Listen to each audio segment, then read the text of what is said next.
Hearty welcome to all of you to the Ferry channel. In this video, we are discussing about the paper writing tips for high impact publications. We can say the different names for paper, article, manuscript, whatever you want to say.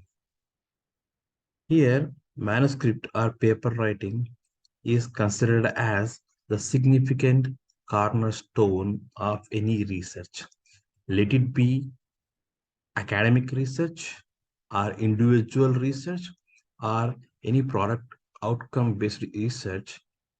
Manuscript is a significant one because it gives us a scope to explore many impossibilities in the form of publication, and the publication must be in a high impact journal or conference publications. Then only there will be value for our work if it is published in referred journals. For this context, here we are going to discuss in simple terms what are the main steps required in simple analysis. Very first step is we have to question ourselves in the type of questions what, how, and why. Have I achieved anything new? Are these results helpful for the research fraternity? Are these results, are these outcomes of my research are helpful for the mankind or humanity? And also keep in mind that is there any need and significance of the research that I am carrying out, and what I shall put them in the research paper. When we question ourselves, we will get the answers and we can put them in a simple and elaborated form. The next stage is the content. Here in content, mainly the title abstract must be adequate, means they must be appropriate. Whatever the content we have concerned for, this title and abstract must accompany. As we know, we have discussed a lot of time, abstract can be considered as the opening bracket of any research work, and the story includes various concepts which we are going to discuss in the next few points. The next point or tip to be remembered is the methods. Here, it must include how we are going to conduct the study, means how we are going to implement the proposed work, what type of materials are required, like what type of data sources are required, what type of outcomes we may get, and we can also explain the methods in terms of a flowchart, in the terms of an algorithm, as well as in the form of any process flow diagram such as block diagram to simplify and explain our work is carried out in this process. This is about methods. Now moving towards the fourth one is the results. In these results, we must come with unexpected findings or breakthrough findings, breakthrough results, breakthrough outcomes, which will be very useful later in the comparative works.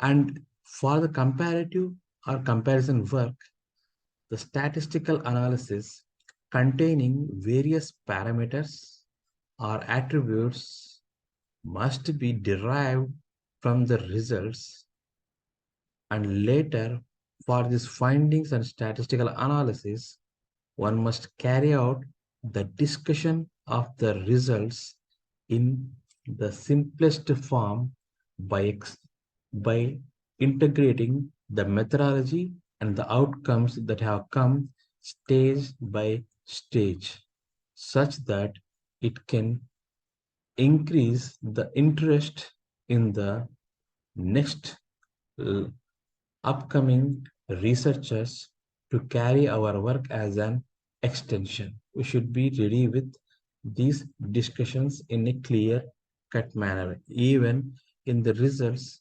when we are saying statistical analysis, there must be particular or certain type of graphs which indicates our works are better than the previous works must be drawn to give a clear picture of where our method stands in comparison with the previous methods that were reported in the literature.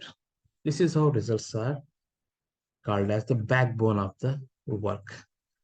Next one, from the results, we move towards the last one, that is conclusion and references. The conclusion must be carried out in a way it must contain the summary of the work that has been discussed from the abstract up to the results. Up from abstract and up to the results in the simplest way, we have to summarize point by point. This summarization in conclusion must also contain the important statistical values to help us that our method is better. Otherwise, the conclusion might become a simple theoretical discussion. Along with this discussion, if any limitations are there, we should inculcate those limitations, and we should give at least a one line or two line regarding how these limitations of the work that have been observed can overcome in the near future by the latest technologies or any other methods combinations. Once conclusion is done, we should care about the references.